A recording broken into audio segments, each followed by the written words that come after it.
Topic को समझने का कलेक्टिवली प्रयास कर रहे हैं। तो कोई और भी हो सकता है अपने ग्रुप में जो इसको और बेटर तरीके से समझा सके।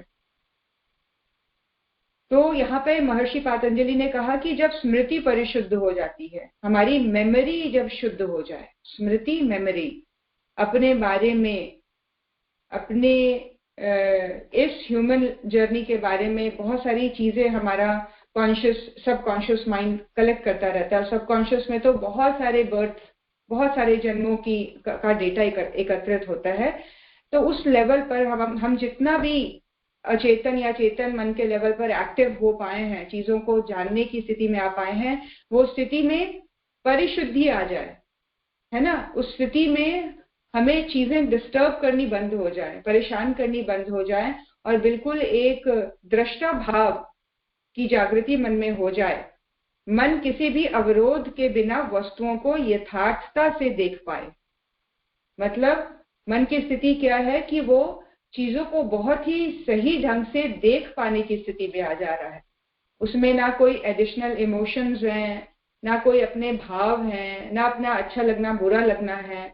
बिल्कुल एक समतल और सपाट तरीके से चीजों को देख पा रहे हैं। एग्जाम्पल के तौर पर, जब हमारे बेटे को चोट लगती है तो उसके उस चोट में हम इमोशनली अटैच हो जाते हैं, और शायद उस लेवल पर, जिस लेवल पर उसको पेन नहीं हो रहा है, उसको भी बढ़ा चढ़ाकर कई बार हम महसूस करते हैं। तो ये क्या है, इमोशनली अटैच हो जाना, अपने इमोशंस को हम ऐड करते हैं। और जब वही चीज किसी डॉक्टर को हम दिखाते हैं तो डॉक्टर बिल्कुल एक दर्शक वाले तरीके से, एक दृष्टा भाव से उस चीज को देखता है और उसको ठीक करने का प्रयास करता है अपने नॉलेज के बेस पर।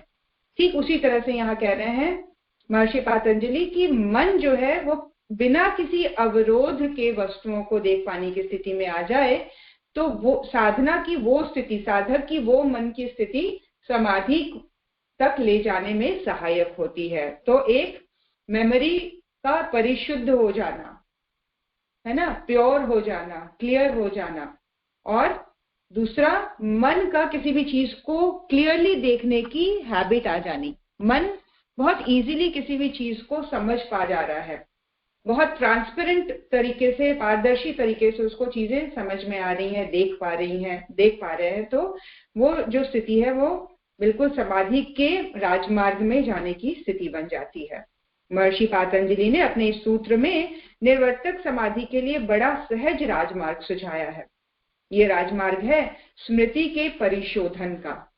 इसे प्रकारांतर से स्मृति लय या मनोलय भी कहते हैं। अभी हम जो कुछ भी है, हमारा व्यक्तित्व, हमारी स्थिति स्मृति के कारण बनी हुई है। सार रूप में यह यादों से बने और यादों से घिरे हैं।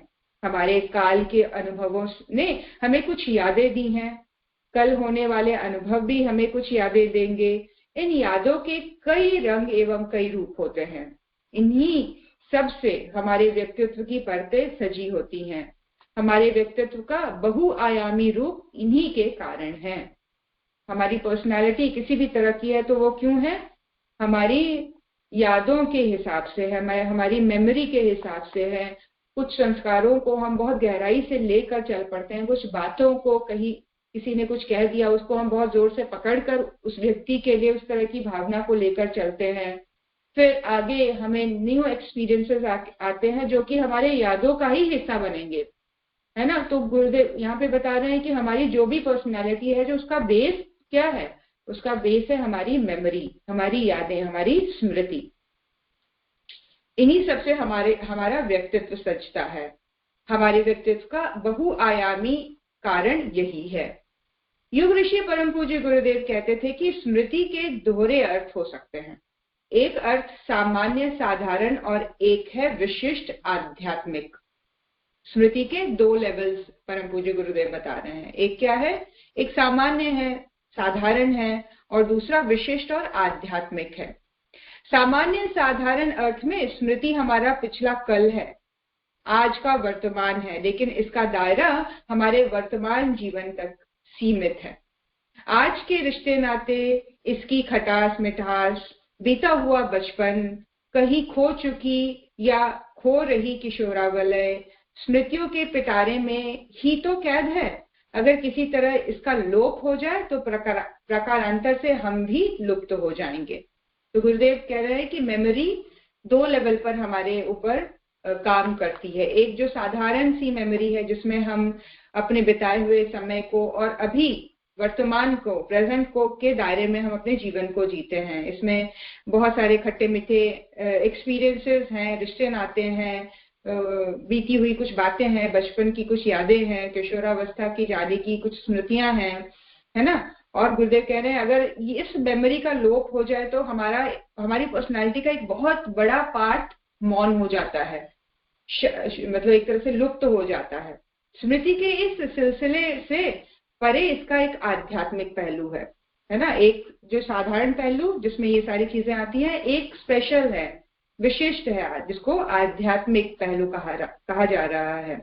गुरुदेव कह रहे हैं जिसमें हमारा संपूर्ण अतीत बंधा हुआ है, आने वाला समय उसी में बंधा हुआ है, पास्ट भी उसी में बंधा हुआ है। संपूर्ण अतीत, बीता हुआ समय हमारा बंधा हुआ है हमारे आध्यात्मिक स्मृति के पहलू से। इसमें पिरोए हैं हमारे अनगिनत जन्म, हमारे सारे कर्म बीज, हमारे आग्रह, हमारी मान्यताएं, हमारा सोच, हमारा दृष्टिकोण। हमारी योग साधना में इसी का शोधन किया जाता है। देखिए मेमोरी का ये पार्ट उसी तरह से है जैसे एक वो होती है ना, क्या बोलते हैं उसको, याद नहीं आ रहा अभी टर्म। समुद्र में जो बर्फ का एक बहुत बड़ा हिस्सा ऊपर छोटा हिस्सा ऊपर दिखता है, उसका बहुत बड़ा हिस्सा ग्लेशियर बोलते हैं, जिसका बहुत छोटा सा हिस्सा ऊपर दिखाई दे रहा है। तो ऊपर वाले हिस्से को हम चेतन मन कह सकते हैं, और ये जो पानी के अंदर है जो कि बहुत बड़ा है, जो विशालकाय है, जो कई गुना ऊपर दिखने वाले हिस्से से बड़ा है, अचेतन मन की तरह है, जिसको गुरुदेव ने यहाँ पर हमारे ही स्मृति का आध्यात्मिक पहलू बताया है, जिसमें हमारे कई जन्मों का डेटा है, सारे हमारे कर्म बीज रूप में वहां पे विद्यमान है।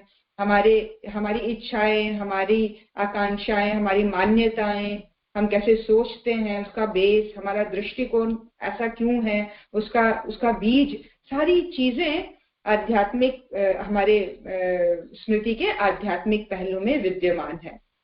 और योग साधना के द्वारा इसी अचेतन मन को शोधित किया जाता है। जिस परिशोधन की बात कर रहे हैं यहाँ पर, जिस मन के परिशुद्ध हो जाने की बात कर रहे हैं, वो यही स्थिति है जहां हम अपने स्मृति के आध्यात्मिक पहलू का शोधन करते हैं। इस तथ्य को महर्षि पातंजलि स्मृति शुद्धि कहते हैं। मेमोरी को साफ करना, मेमोरी को शुद्ध करना, स्मृति को या यादों को एक तरह से उसको क्लियर करते चले जाना, उसमें से गंदगी को छांटते हुए अच्छी चीजों को रखते चले जाना, है ना। तो इस तरह से विशुद्धि का काम महर्षि पातंजलि कहते हैं कि ये एक तरह से स्मृति शुद्धि वाला काम है। इसे ही आचार्य शंकर ने चित्त शुद्धि कहा है। स्मृति का यह जमावड़ा, जखीरा वस्तुतः हम पर बोझ की तरह पड़ा रहता है। ये जो जमावड़ा है स्मृति का, ये जो एक तरह से हम कुछ ऐसे हैं तो ऐसे हम क्यों हैं, या ये आदत मेरे में क्यों है। कई बार हम लोग चाह के भी अपने अंदर कुछ चीजों को नहीं बदल पाते हैं, तो उसका बेस कहाँ है, उसकी जड़ कहाँ है। उसकी जड़ हमारे अचेतन में है, हमारे स्मृति के आध्यात्मिक पहलू में है, जिसका बहुत बड़ा इम्पैक्ट हमारे पर्सनालिटी पे पड़ता है। तो यहाँ पर चित्त शुद्धि जो कहते हैं आचार्य शंकर, ये और कुछ नहीं, हमारी स्मृति का जो आध्यात्मिक पहलू है उसका शुद्ध होना है। और यहाँ पे बता रहे हैं कि ये एक तरह से जो ये मेमोरी है, ये आदतें हैं, ये जो संस्कार हैं, ये जो स्मृतियां हैं, ये जो अनजाने कर्म बोझ को लेकर हम निरंतर समय के इस मार्ग पर चलते चले जा रहे हैं। कुछ कर्म बीज फलित होता है, अचानक से कोई खुशी आ जाती है, कोई खराब कर्म बीज पक जाता है तो फल देने की स्थिति में आ जाता है, तो अचानक कोई घटना जीवन में घट जाती है जो कि हमें असहनीय लगती है। तो ये सारी चीजें अनजाने तरीके से हम अपने चित्त पर बोझ लिए हम चलते चले जा रहे हैं, बहुत भारी बोझ की तरह से यहाँ पे गुरुदेव बता रहे हैं। स्मृति का यह जमावड़ा जखीरा वस्तुतः हम पर बोझ है, इसे हल्का करने की जरूरत है। स्मृति की यह अशुद्धि ही प्राकारांतर से हमारे जीवन की विकृति है। इसे धोए बिना, जलाए गलाए बिना आध्यात्मिक पथ प्रशस्त नहीं हो सकता। इसको धोना पड़ता है, इसको जला देना पड़ता है, इसको गला देना पड़ता है। जब बड़े बड़े अनुष्ठान करवाए जाते हैं, गुरु अपने निर्देश में कुछ करने को बोलता है, तो उसके पीछे एकमात्र एक ही उद्देश्य है कि इस अचेतन मन में हमारी इस स्मृति के आध्यात्मिक पहलू की सफाई होनी शुरू हो जाए। जो चित्त पर पड़ा हुआ बोझ है वो साफ होने लग जाए। कई बार होता है ना, गिल्ट कॉन्शियस रहता है व्यक्ति, और कई बार चीजें पिछले जन्म से जुड़ी हुई इस जन्म में परेशान करती हैं। जैसे ऐसे बहुत सारे एग्जाम्पल्स हैं उस बुक में, जब आप पढ़ेंगे मैनी मास्टर्स मैनी लाइफ में, ये हिंदी में भी अवेलेबल है, और बहुत ही गहराई से अचेतन मन को समझने वाली ये किताब है, जिसको कि बहुत ही सुंदर तरीके से लिखा गया है। आप सभी जरूर पढ़िए। अचेतन मन को समझने का बहुत बड़ा गहरा रहस्य है इसमें। और उसमें किस तरह से वो बताते हैं, जब वो पास्ट लाइफ रिग्रेशन थेरेपी के थ्रू ये बताते हैं, किसी को अगर आग से डर लगता है, कमरे का दरवाजा बंद कर लेने पर भय होता है, या भीड़ वाली जगह में ट्रैवल करने पर भय होता है, तो पता लगता है कि उसको किसी एक जन्म में वो घुटकर मरा है, वो दबकर मरा है या जलकर मरा है। तो उसकी जो मतलब अचेतन स्मृति जो है, जो अभी कॉन्शियसली हमें याद नहीं है, लेकिन हमारा सबकॉन्शियस माइंड उस एक्सपीरियंस को लिए चले जा रहा है जन्म जन्मांतरों से, उसकी वजह से वो भय, वो सफोकेशन, वो गिल्ट कॉन्शियसनेस हमारा अंदर बना रहता है। तो ये सारी चीजें, स्मृति की शुद्धि का होना अपने जीवन में बहुत जरूरी है। तो योग का पथ जो है वो स्मृति की अशुद्धि को हमारे जीवन से दूर करता है। इसको जलाना पड़ता है, इसको गलाना पड़ता है ना। स्मृति परिशुद्धि या चित्त शुद्धि की यात्रा बड़ी दुखदाई होती है। देखिए क्या बोल रहे हैं, कष्ट और दुख से भरा हुआ ये मार्ग है जहां हम चित्त की शुद्धि करते हैं। हम देखेंगे कई अच्छे लोग जो हमें बहुत दुखी और परेशान दिखाई देते हैं, उनका जीवन अगर ऊपर की तरफ से देखा जाए तो दुख और यातना से भरा हुआ लगता है, लेकिन वो एक ट्रीटमेंट के प्रोसेस से गुजर रही है। वो जीवात्मा, वो अपने चित्त की शुद्धि कर रही है, वो अपने संस्कारों को धो रही है, जला रही है, संस्कार बीजों को गलाने के मार्ग से बीत जा रही है वो जीवात्मा। इसीलिए उसको काफी कष्टदायक और दुखदायक समय से गुजरना पड़ता है, क्योंकि ये प्रोसेस ही चित्त शुद्धि का, स्मृति शुद्धि का इस तरह का है कि ये दुख के बिना घटित ही नहीं होता जीवन में। यह धधकती आग का एक दरिया है जिसे प्रत्येक साधक को पार करना पड़ता है। प्रत्येक साधक को उस दरिया से पार करना ही पड़ेगा, आज नहीं तो कल उससे जाना ही पड़ेगा। यही यथार्थ साधना है। सच यह भी है कि इसी में सभी साधना की सार्थकता है।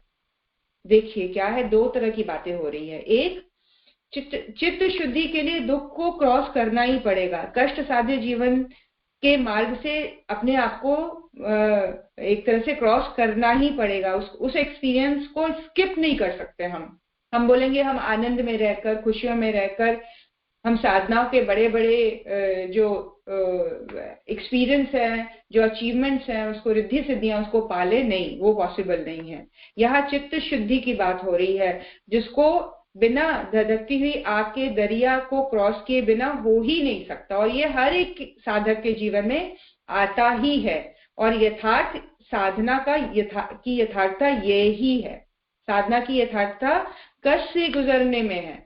तब हम जान पाएंगे कि हमारी साधना कितनी परिपक्व हुई, हम वाकई कितने अपने आप को पेशेंस वाला हम बना सके, हम वाकई अपने आप को कितने सहनशील बना सके। तो ये चीजें, ये अग्निपथ से साधक को गुजरना ही पड़ता है। इसके अभाव में सभी साधनाएं निरर्थक हैं। इससे किए बिना जप, मंत्र, योग, तप किसी का कोई मूल्य नहीं है।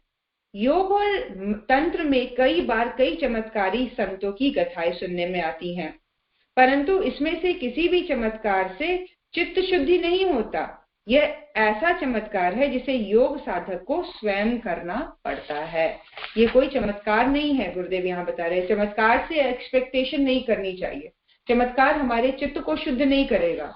ऊपर के लेवल पर कुछ चमकीली चीजों को देखने से जैसे बच्चों को खुशी होती है, वैसे चमत्कारों को देखकर खुशी तो हो जाएगी, लेकिन जहां तक बात व्यक्तित्व के गढ़ जाने की है, चित्त के शुद्ध हो जाने की है, दृष्टिकोण के परिमार्जित हो जाने की है, तो उसके लिए ये अग्नि की धधकती दरिया से होकर जाना ही साधना की यथार्थता है। इसके बिना, इससे कम में, इससे शॉर्टकट में कोई भी चीज सही मायने में चित्त शुद्धि पॉसिबल ही नहीं है। आगे बहुत ही सुंदर प्रश्न महर्षि पातंजलि रख रहे हैं, तो कैसे करे स्मृति परिशोधन या चित्त शुद्धि? कैसे हो, कैसे हमारे चित्त की शुद्धि हो, कैसे हमारा दृष्टिकोण परिमार्जित हो, कैसे हमारे में पेशेंस ज्यादा आ जाए, किस तरह से हम थॉटफुल स्थिति में आ जाए, यथार्थता को देखने की स्थिति में आ जाए, जहां पर हर चीज को देखते हुए मन शांत रहे, बेचैन ना हो, अस्थिर ना हो। तो वो कैसे आए, क्या विधान है इसका सिस्टम क्या है? यह प्रश्न सभी साधकों के मन में गूंजता है। युग ऋषि परम पूज्य गुरुदेव के शब्दों में इसका उत्तर है, अपार धैर्य के साथ निष्काम कर्म का सामंजस्य। दो चीजों के बहुत ही इंपॉर्टेंट है, ये दो चीजों का कॉम्बिनेशन अपने जीवन में लाने से चित्त शुद्धि होगा। अपार धैर्य जिसको बोलते हैं, मतलब पेशेंस का समुद्र उमड़ना चाहिए अपने अंतरात्मा में। अपार, जिसको धैर्य को धैर्य नहीं बोल रहे हैं गुरुदेव, कह रहे हैं अपार धैर्य, असीमित धैर्य, जिसकी कोई सीमा ही नहीं नजर आ रही, इतना धैर्य चाहिए। और क्या चाहिए? साथ ही साथ इसके साथ कॉम्बिनेशन चाहिए कर्म का। कैसा कर्म? निष्काम कर्म, जिस कर्म को करते हुए किसी भी तरह की रिजल्ट की, किसी भी तरह के फल की इच्छा ना रहे। जैसे हम गुरुदेव का क्या काम करने निकलते हैं, अखंड ज्योति बांटने निकलते हैं, दीप यज्ञ करने निकलते हैं, यज्ञ करने निकलते हैं, और भी अच्छे अच्छे काम समाज में किए जा सकते हैं, बच्चों को पढ़ाया जा सकता है, सेवा की जा सकती है, किसी गरीब या रोगी को सहायता प्रदान की जा सकती है। उस लेवल पर जब हम बिना किसी अपनी इच्छा को ऐड किए जब काम को करेंगे, तो इसके साथ साथ हमारा धैर्य भी बढ़ेगा। जब आपने कुछ दे दिया, जब आपने किसी की हेल्प कर दी और पलट कर आप वापस नहीं पूछ रहे हैं कि आपके उस धन का, उस सेवा का, उस सहायता का आपने क्या किया, आपको जानने की इच्छा ही नहीं मन में जाग रही है। आपका वो देना सफल हुआ या असफल हो गया, ये भी इच्छा मन में नहीं जाग रही। आप बिल्कुल देने के बाद दरिया में डालने वाला भाव है, निष्काम जिसको बोलते हैं, वो एबिलिटी अपने अंतरात्मा में आ गई है, तो धैर्य अपने आप बढ़ता चला जाएगा। और धैर्य के साथ साथ ही निष्काम सेवा की भावना भी दृढ़ होती चली जाएगी। ये दोनों चीजें एक साथ इन पैरेलल अपने जीवन में चलती चली जाएंगी, तो जो स्मृति है वो शुद्ध होती जाएगी। हमारे मेमोरी में कड़वाहट कब भरते हैं हम? जब हम सामने वाले से कुछ एक्सपेक्ट करते हैं, जब हम सामने वाले को किसी एक पर्टिकुलर तरीके से रिएक्ट करने की इच्छा अपने मन में रखते हैं कि मैंने ऐसा किया तो सामने वाला मुझे थैंक्स बोले, सामने वाला मुझे विश करे, सामने वाला मुझे इंपॉर्टेंस दे, सामने वाला मेरे लिए अच्छा माने, मेरे लिए अच्छा करे, मेरे लिए अच्छा लोगों को जाके बोले। तो ये क्या है कि हमने अपनी मेमोरी में बहुत तरह की भावनाओं को उस एक्शन से ऐड कर दिया। मैंने उस व्यक्ति को इतने पैसे दिए थे, मैंने उस व्यक्ति को उस समय हेल्प की थी, तो मुझे उससे ऐसे एक्सपेक्टेशन है, वो मुझे रिस्पेक्ट दे, वो मुझे इस तरह से बात करे, वो मेरे साथ ऐसा बिहेव करे, उसका बिहेवियर मेरे साथ ऐसा होना। क्या है? एक्सपेक्टेशन। क्रिया के साथ जब हम अपने जीवन में फल को ऐड करते चले जाएंगे, तो चित्त जो है, जो स्मृति है, उसमें धूल जमते चली जाती है, वो अशुद्ध होती चली जाती है। यहाँ पे गुरुदेव कह रहे हैं धैर्य को ले आना। तो ये ऑटोमेटिकली एक प्रोसेस शुरू हो जाता है जहाँ हमारी मेमोरी एड ऑन नहीं हो रही है, हमारी स्मृति एड ऑन नहीं हो रही है। वहां पे किसी भी तरह की कड़वाहट या मिठास को हम ऐड नहीं कर रहे हैं। हम एक न्यूट्रल, एक यथार्थ तरीके से जीवन में एक्शन करते चले जा रहे हैं, अपने कर्म को करते चले जा रहे हैं, उससे हमें कोई एक्सपेक्टेशन नहीं है, तो धैर्य ऑटोमेटिकली बढ़ेगा। पेशेंस अपने आप ही बढ़ता चला जाएगा जीवन में, और इसका फल क्या होगा, हमारी मेमोरी डिस्टर्ब नहीं होगी, हमारा स्मृति चित्त शुद्धि के मार्ग पर आगे बढ़ती चली जाएगी, हमारा परिशोधन होता चला जाएगा। और इसी के साथ अनवरत निष्काम एवं सतत तप का एक ही मार्ग यही है कि साधक धैर्यवान और निष्काम कर्म करने वाला बनता चला जाए। एक संपूर्ण जीवन को लगाए खपाए बगैर किसी के द्वारा यह साधना संभव नहीं है। सोचिए, संपूर्ण जीवन, ये 1-2 वर्ष की साधना नहीं है। हमने ऐसे कई साधकों के, ऐसे कई गुरु भक्तों की कहानियां सुनी जहां वो जवानी में उस आश्रम में आए और 80 वर्ष तक उनके जीवन में कोई एक्सपीरियंस ही नहीं है। 80 वर्ष के होने तक उनको कुछ ऐसी अनुभूति, कोई दिव्यता, कुछ अलग से गुरु कृपा या ईश्वर का दर्शन, इस तरह का कोई एक्सपीरियंस ही नहीं होता है। वो अपने जीवन को पूरी तरह से लगा देते हैं और अंततः जाते जाते संसार को छोड़ने से कुछ ही समय पूर्व उनको एक दिव्य अनुभूति होती है, उनको समाधि की अनुभूति होती है, उनको ध्यान की अनुभूति होती है। उनके गए हुए गुरु उनको दर्शन देते हैं, अपने गुरु के साथ उनका आत्म साक्षात्कार होता है या ईश्वर साक्षात्कार करते हैं। तो ये बिल्कुल अंतिम फेज आता है जीवन में ऐसा। इसलिए गुरुदेव कह रहे हैं कि ये संपूर्ण जीवन को लगाए और खपाए बगैर चित्त शुद्धि हो जाना पॉसिबल ही नहीं है। एक प्रोजेक्ट की तरह एक पूरा प्रोजेक्ट, एक पूरी ह्यूमन जर्नी चित्त शुद्धि में लग जाती है। इसीलिए अगर जीवन में परेशानी है, अगर जीवन में दुख है, तो आप ये समझिए कि आप चित्त शुद्धि के राजमार्ग पर जा रहे हैं। आप चित्त शुद्धि के राजमार्ग पर चलना आपने शुरू कर दिया। आपके ऊपर गुरु कृपा हो गई है, आपके ऊपर ईश्वर कृपा कर रहा है, और उस कृपा को से बिल्कुल आश्वस्त होकर, बिल्कुल पूरी तरह से विश्वस्त होकर, पूरी तरह से ये बात का विश्वास रहे कि हमारे जीवन में जो भी घटित हो रहा है, हमारे जीवन में जो भी परेशानियां हैं, इसका एकमात्र एक ही उद्देश्य से हमारे जीवन में है कि हमारी चित्त की शुद्धि हो, हमारा मन निर्मल बने, हमारा दृष्टिकोण परिमार्जित होता चला जाए, और ये जो मेमोरी है, जो हमारी यादें हैं जो परेशान करती हैं, ये निर्मल होती चली जाए, ये शांत होती चली जाए। इसकी डिस्टर्बेंस, जैसे एक शांत तालाब के ऊपर पत्थर फेंकने से लहरें उठ जाती हैं, वैसे ही मेमोरीज में उठी हुई, चित्त में उठी हुई, स्मृति में उठी हुई एक बात पूरे अस्तित्व को डगमगा देती है। अचानक से ही कुछ ऐसी बात याद आ जाती है जो बहुत गहरे लेवल पर डिस्टर्बेंस क्रिएट कर देती है। तो वो चीज नहीं होने देना है।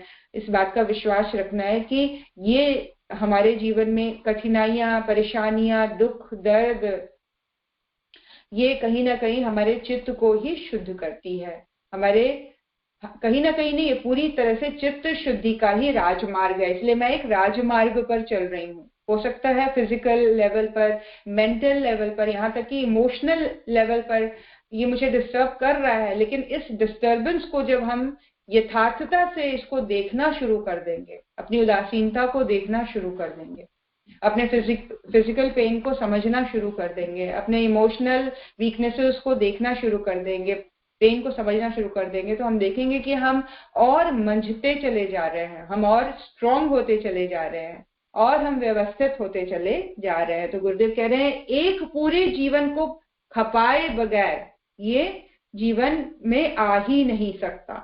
इसका कोई और अन्य विधि है ही नहीं जहां पर चित्त शुद्धि हो सके। जो इसके विपरीत किसी अन्य विधि से इस साधना की यात्रा करना चाहते हैं, वे केवल दीवा स्वप्न देखते हैं। दीवा स्वप्न, दिन में स्वप्न देखना, मतलब किसी इम्पॉसिबल से चीज पर विश्वास करके चलना, जो कि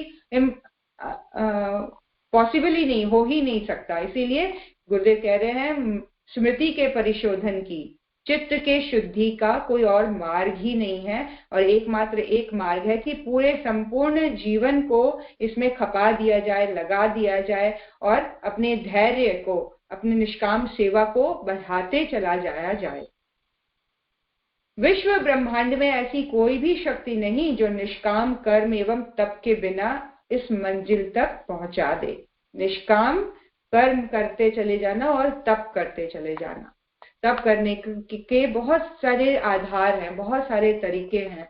तप का आधार सेवा है, तप का आधार अपने आप को कष्ट देकर दूसरों की सेवा करना है, अपने आप को परेशानी में रखकर अपनी अंतरात्मा को निखारना है, अपने आप को कम सुविधाएं देनी है, अपने आप को जैसे गुरुदेव किया करते थे उनके जीवन से अगर हम 1% भी अपने जीवन में एड ऑन कर सकते हैं, जहाँ पर हम धन का संयम करें, खान पान का संयम करें, रहने का, एंटरटेनमेंट का संयम करते चले जाए, तो ये तब कहलाता है जहां हम अपने आप को थोड़ा सा अनकंफर्टेबल करते हैं। अनकंफर्टेबल करने की का परसेंटेज अपने जीवन में जितना बढ़ाते चले जाएंगे हमारे जीवन में, तब उतना ही बढ़ता चला जाएगा और तब की वजह से हमारा मन धैर्यवान बनता चला जाएगा और निष्काम कर्म की ओर प्रवृत्त होगा।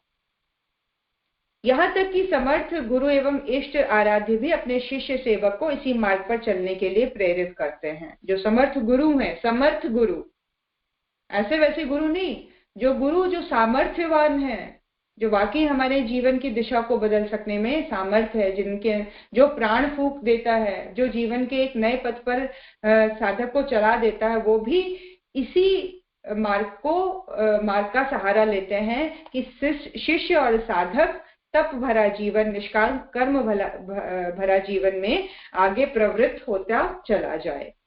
थकने पर उसे हिम्मत देते हैं, गिरने पर उसे उठाते हैं, हताश होने पर उसको साहस देते हैं। इस सब के बावजूद चलना तो स्वयं ही पड़ता है, चलने का काम स्वयं करना पड़ेगा।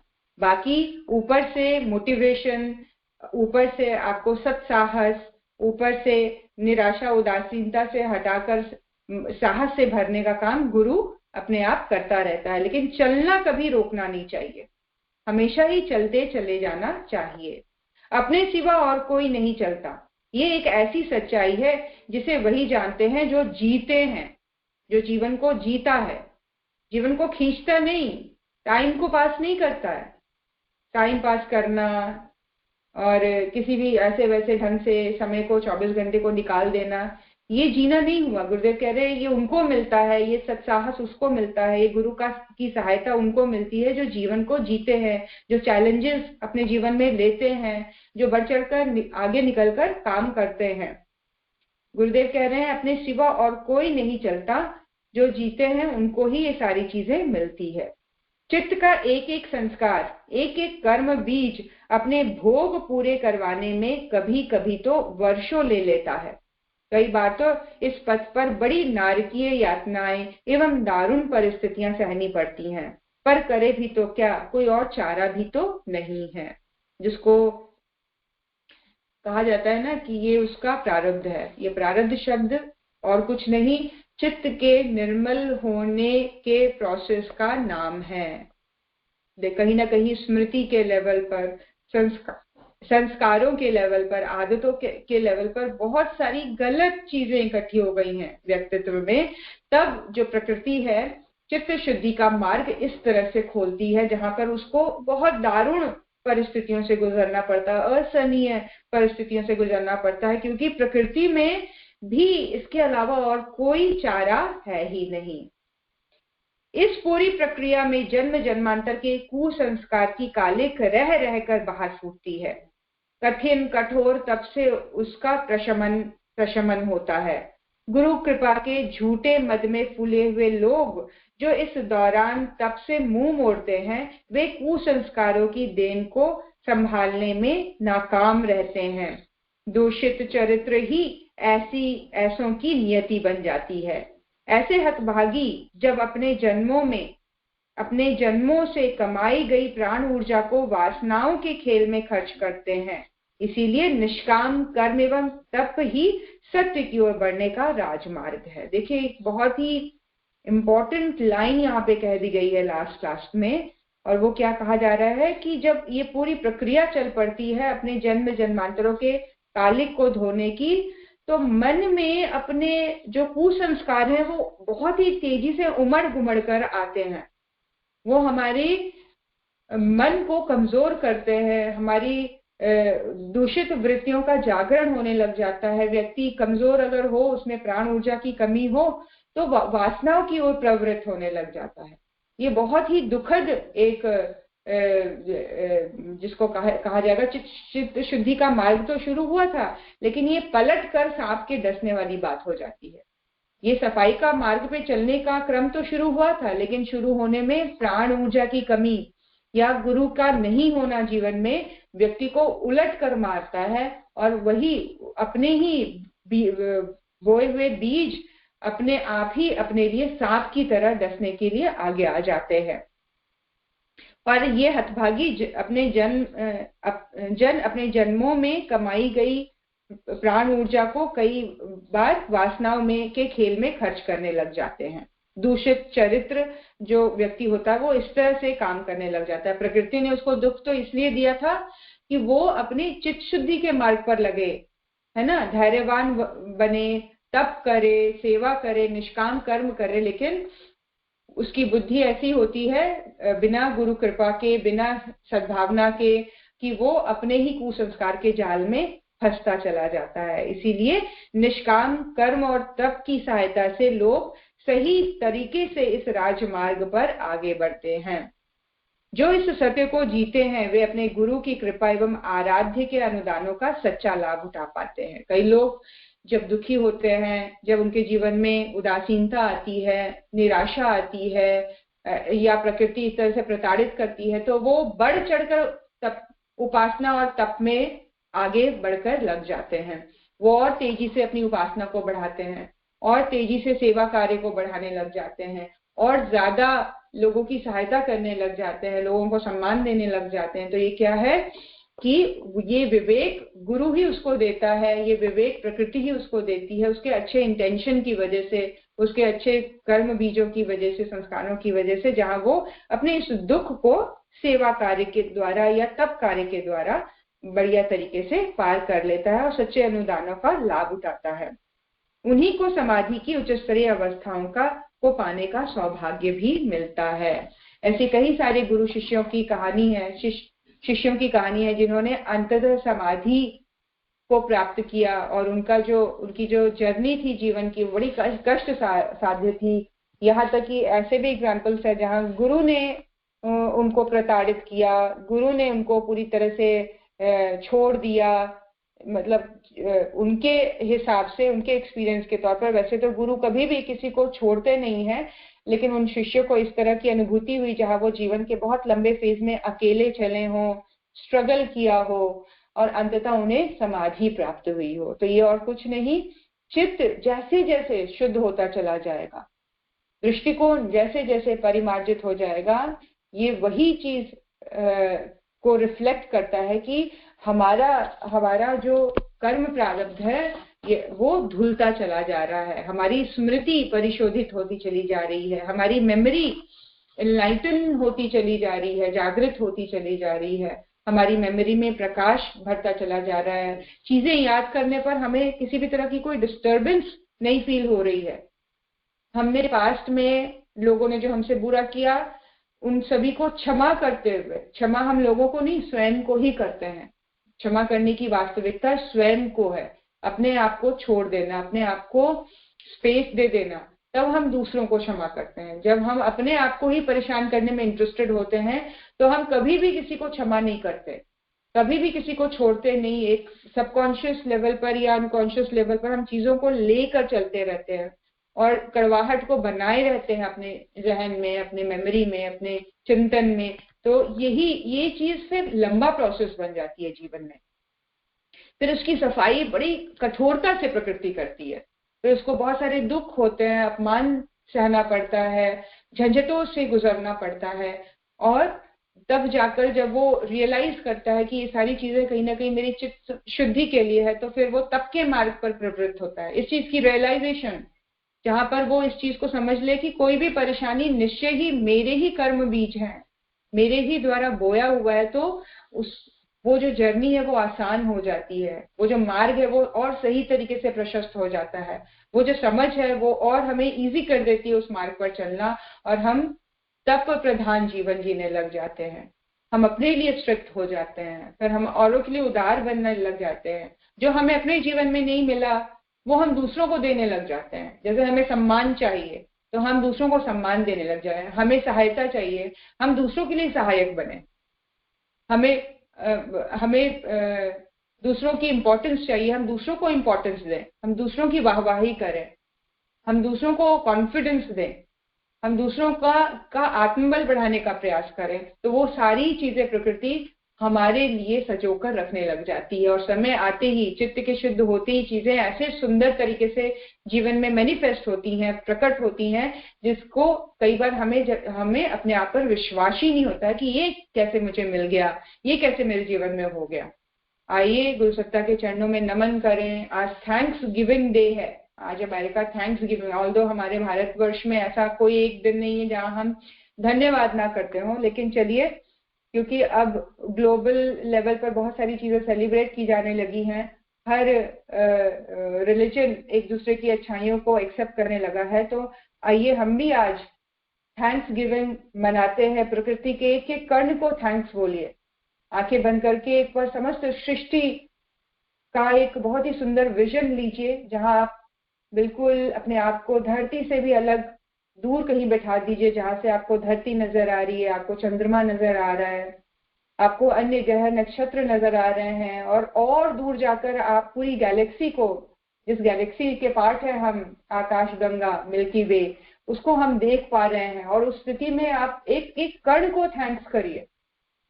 इस समस्त ब्रह्मांड का एक एक कण हमारे लिए थैंकफुल, हम उसके लिए थैंकफुल हैं।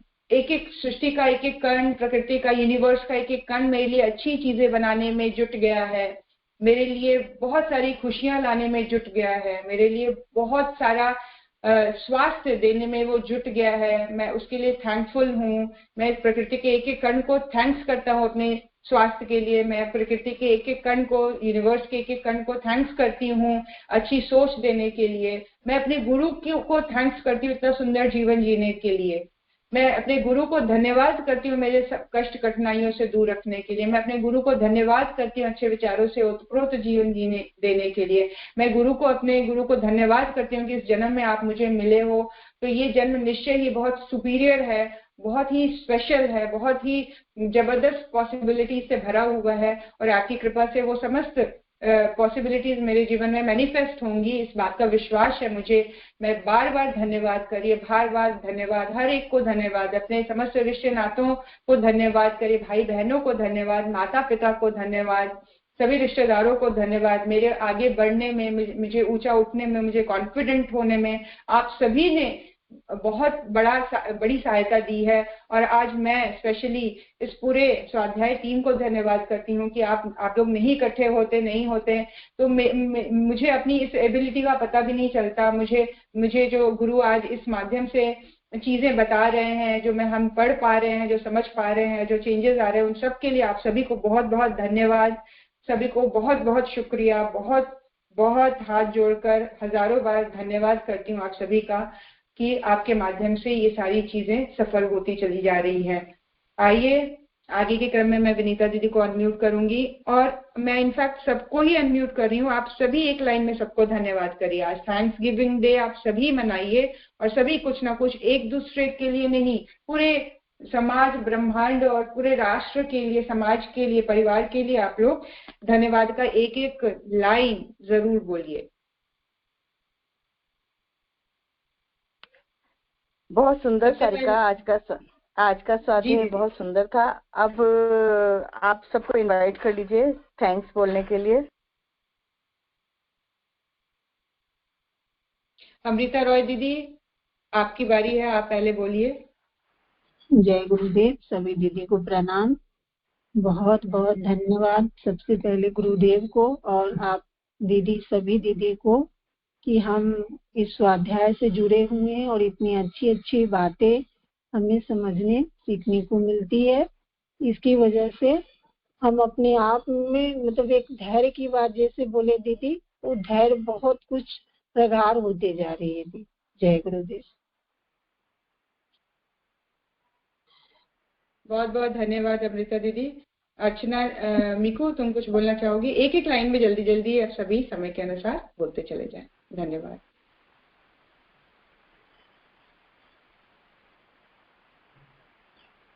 सभी को प्रणाम। थैंक्स गिविंग डे है तो मैं परम पूज्य गुरुदेव को थैंक्स बोलूंगी। और थैंक्स एक्चुअली जो स्वाध्याय हमारा शुरू हुआ है उससे इतना अच्छा चेंज आया है लाइफ में, थॉट प्रोसेस में। तो सारिका दीदी का भी बहुत बहुत धन्यवाद, गुरुदेव का बहुत बहुत धन्यवाद।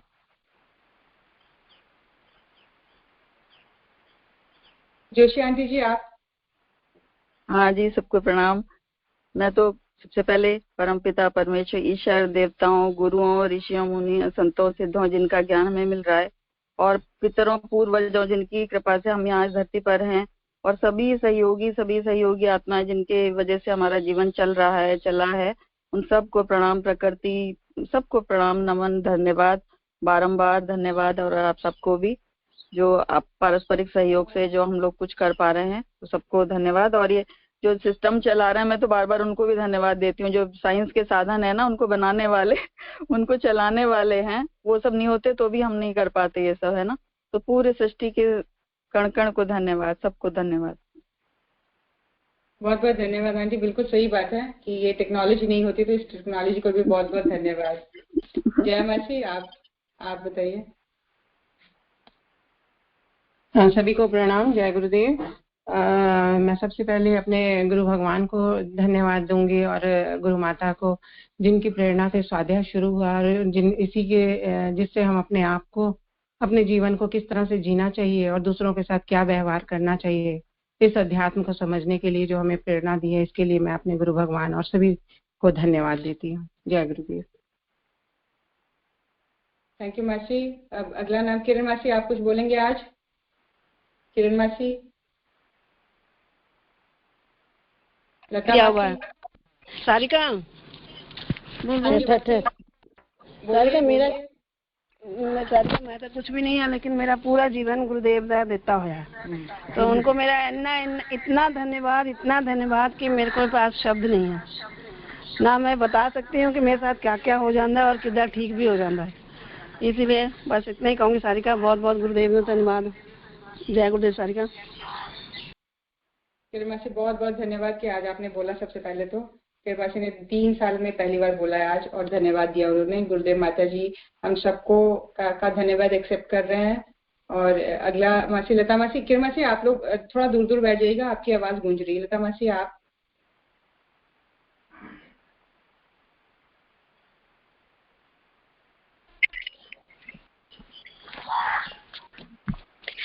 सबसे पहले गुरुदेव को धन्यवाद। धन्य घड़ी धन भाग्य हमारे, श्री राम जी गुरु हमारे, करते युग निर्माण सदगुरु, एक तुम्ही आधार। सारिका, तुम गुरुदेव की एकदम चुनी हुई बच्ची हो। तुमको गुरुदेव ने चुना और तुम्हारे ही अंदर में ये डाला स्वाध्याय का कार्यक्रम, और हम सबको डेली चार्ज करती हो तुम। हम सब चार्ज होते हैं, इसमें कोई संदेह नहीं। हमें कहा गया था कि आप लोग आया कीजिए शांति कुंज साल में एक बार और चार्ज हुआ कीजिए, और हम लोगों को गुरुदेव यही चार्ज कर देते हैं। तुम्हारा बहुत बहुत धन्यवाद। सब बहनों का सबको थैंक्स। हम सब एक साथ हैं, हम सब गुरु बहने, गुरुदेव की हम सब बेटियां, हम सब एक जगह हैं और एक दूसरे के लिए हैं। धन्यवाद। बहुत बहुत धन्यवाद लता मासी, बहुत सुंदर आपने बताया। एक तुम ही आधार। अरोड़ा आंटी जी आप।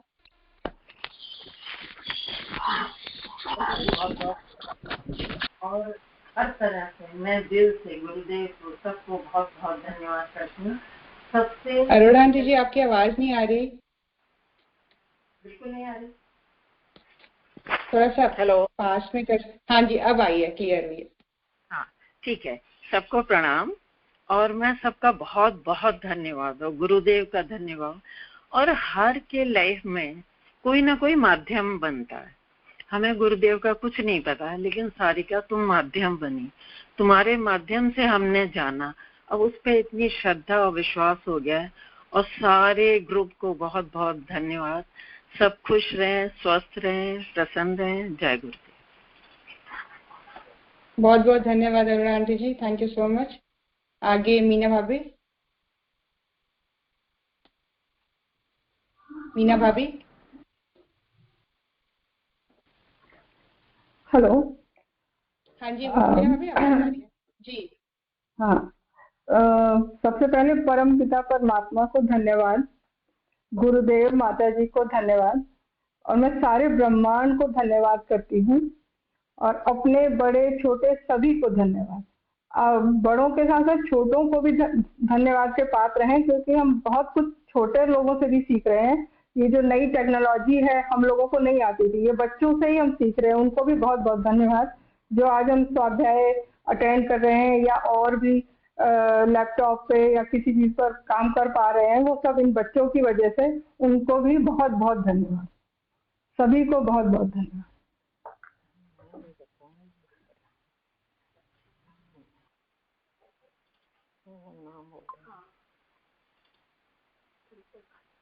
बहुत बहुत धन्यवाद मीना भाभी। अरुणा आंटी, आप कुछ बोलना चाह रहे हैं क्या?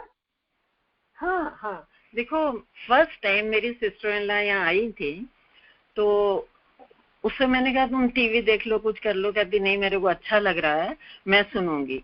उसने पूरा सुना, अब वो 2 लाइन बोलना चाहती है। जी जी आंटी।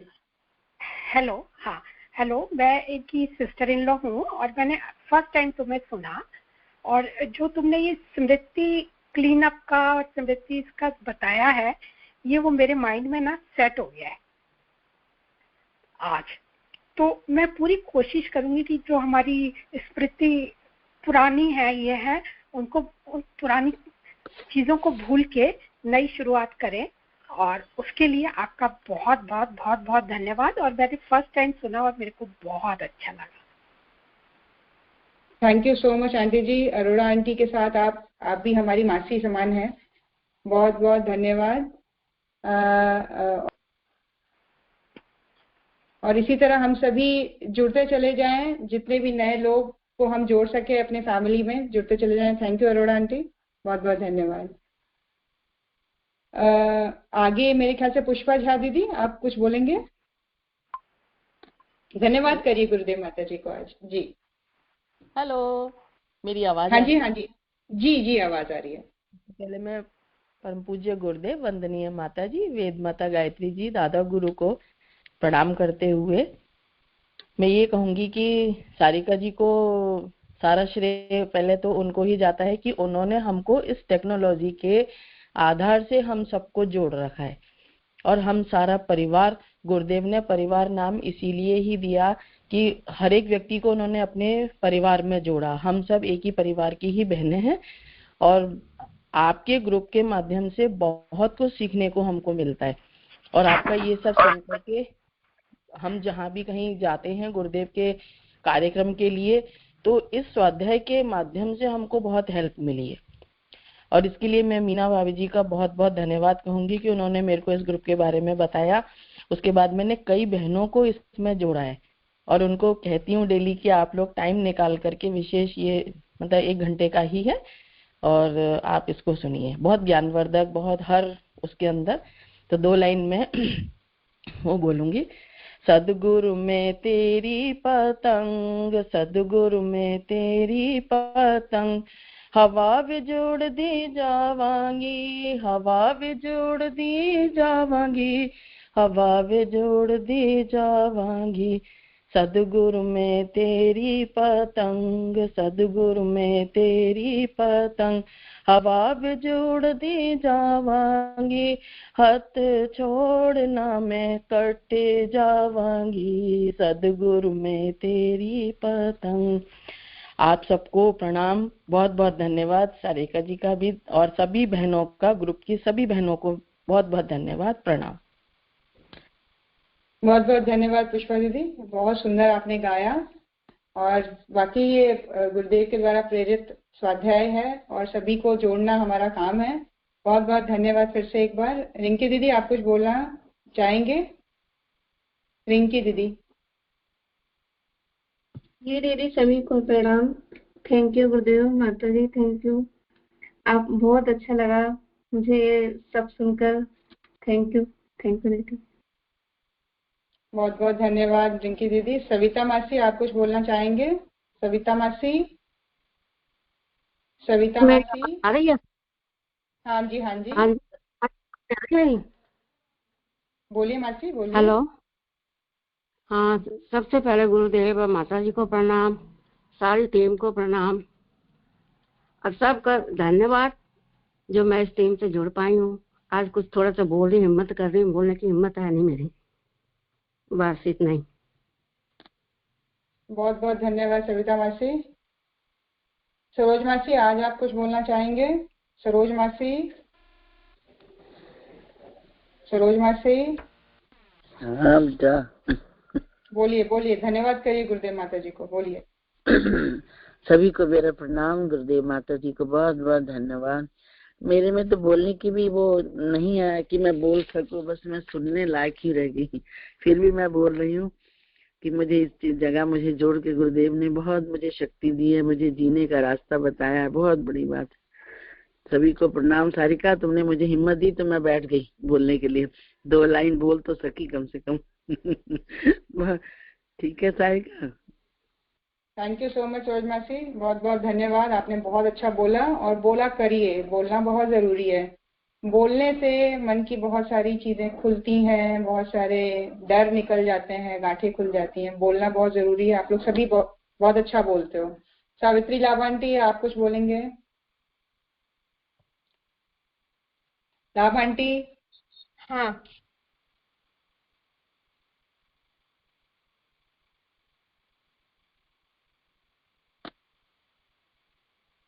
शोभा आंटी, आप कुछ बोलेंगे?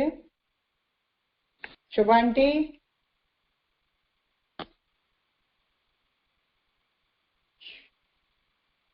हेलो। हाँ जी, मेरी लाभांटी, आवाज आ रही है? जी। वो मैंने पूछा, मेरी आवाज आ रही है?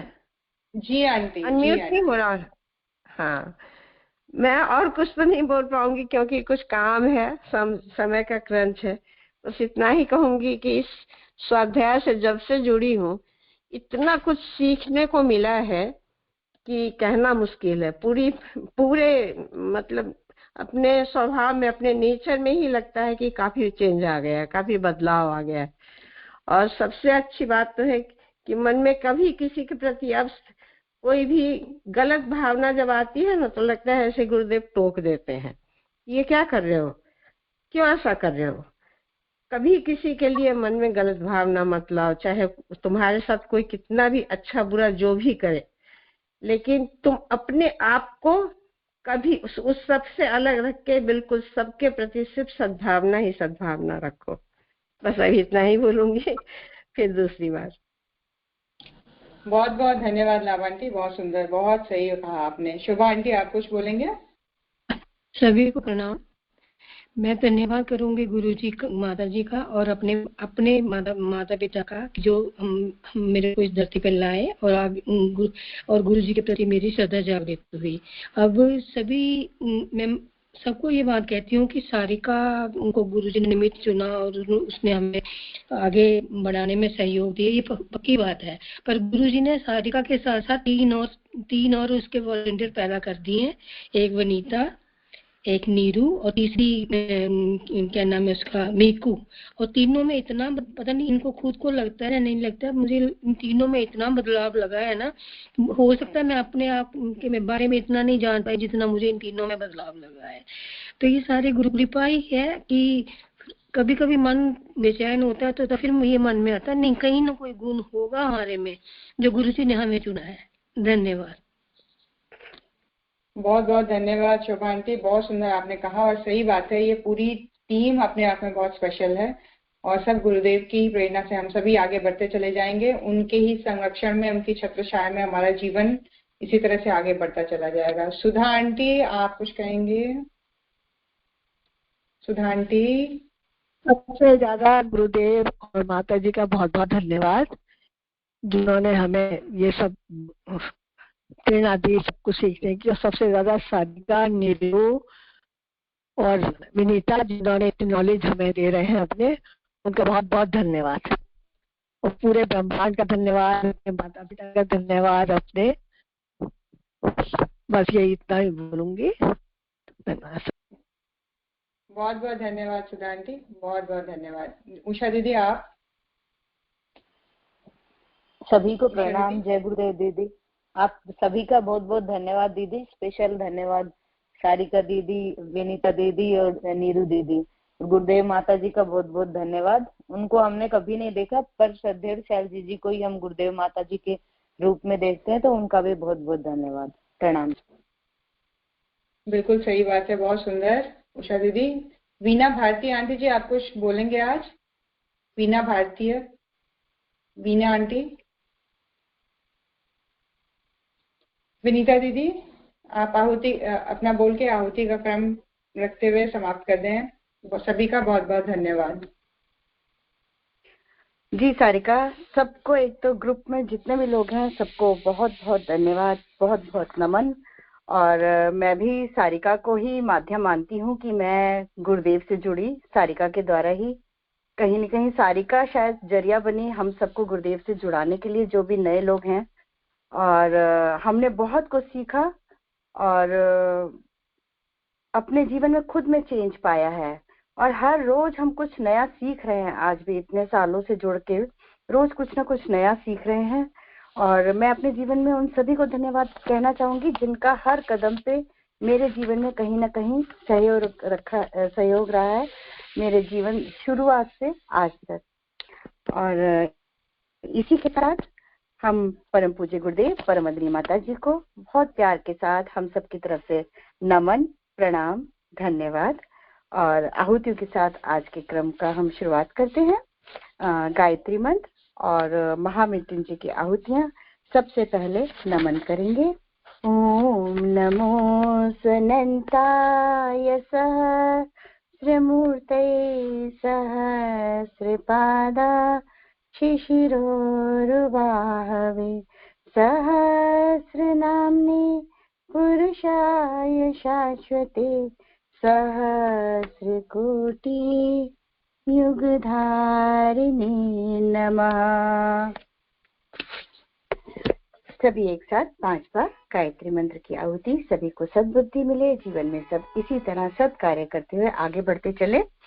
ओम भूर्भुवः स्वः तत्सवितुर्वरेण्यं भर्गो देवस्य धीमहि धियो यो नः प्रचोदयात् स्वाहा। इदं गायत्र्यै इदं न मम। ओम भूर्भुवः स्वः तत्सवितुर्वरेण्यं भर्गो देवस्य धीमहि धियो यो नः प्रचोदयात् स्वाहा। इदं गायत्र्यै इदं न मम। ओम भूर्भुवः स्वः तत्सवितुर्वरेण्यं भर्गो देवस्य धीमहि धियो यो नः प्रचोदयात् स्वाहा। इदं गायत्र्यै इदं न मम। ओम भूर्भुवः स्वः तत्सवितुर्वरेण्यं भर्गो देवस्य धीमहि धियो यो नः प्रचोदयात् स्वाहा। इदं गायत्र्यै इदं न मम। ओम भूर्भुवः स्वः तत्सवितुर्वरेण्यं भर्गो देवस्य धीमहि धियो यो नः प्रचोदयात् स्वाहा। इदं गायत्र्यै इदं न मम। महामृत्युंजय की 5 आहुतियां। सभी के उत्तम स्वास्थ्य, सभी के उज्जवल भविष्य के लिए। ओम त्र्यंबकं यजामहे सुगंधिं पुष्टिवर्धनम् उर्वारुकमिव बन्धनात् मृत्योर्मुक्षीयमामृतात् स्वाहा। इदं महामृत्युंजयाय इदं न मम। ओम त्र्यंबकं यजामहे सुगंधिं पुष्टिवर्धनम् उर्वारुकमिव बन्धनात् मृत्योर्मुक्षीयमामृतात् स्वाहा। इदं महामृत्युंजयाय इदं न मम। ओम त्र्यंबकं यजामहे सुगंधिं पुष्टिवर्धनम् उर्वारुकमिव बन्धनान् मृत्योर्मुक्षीयमामृतात् स्वाहा इदं महामृत्युञ्जयाय इदं न मम ॐ त्र्यम्बकं यजामहे सुगन्धिं पुष्टिवर्धनम् उर्वारुकमिव बन्धनान् मृत्योर्मुक्षीय मामृतात् स्वाहा इदं महामृत्युञ्जयाय इदं न मम ॐ त्र्यम्बकं यजामहे सुगन्धिं पुष्टिवर्धनम् उर्वारुकमिव बन्धनान् मृत्योर्मुक्षीय मामृतात् स्वाहा इदं महामृत्युञ्जयाय इदं न मम। सर्वत्र शांति ही शांति हो। इसी भाव के साथ शांति पाठ।